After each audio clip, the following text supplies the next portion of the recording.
Les économistes anglais ont développé la notion de sunk cost fallacy, qui veut dire en fait le piège du coût irrécupérable.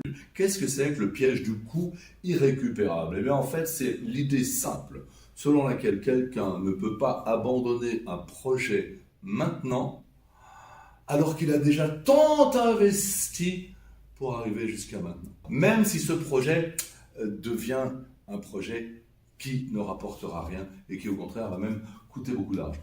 Alors la caractéristique pour reconnaître ce genre de comportement, eh bien, c'est lorsque vous avez un projet avec un investissement initial très important. Et la deuxième chose, c'est que vous vous dites qu'est-ce que je fais? Est-ce que je continue ou est-ce que je ne continue pas?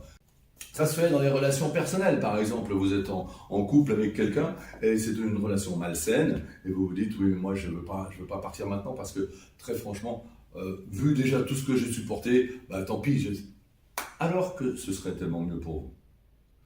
L'entreprise, c'est très exactement la même chose. Elle se dit là, moi j'ai investi pour m'installer ici. Bon, je vois que finalement, ça ne me rapportera pas ce que j'escomptais, mais tant pis, je continue. Donc, pour éviter ce piège, vous avez en règle générale 4 moyens. Premier moyen, il faut d'abord reconnaître le fait que vous avez un biais. Dès l'instant où vous commencez à vous dire, malgré tout ce que j'ai déjà payé, passé comme temps, passé comme énergie, réfléchi, malgré tout ça, à ce moment-là, dites-vous que peut-être il y a un biais. Peut-être il y a un biais.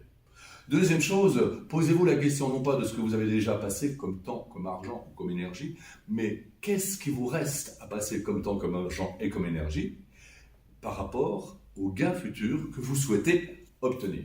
Et c'est là que vous faites la balance coût-bénéfice, uniquement pour le futur.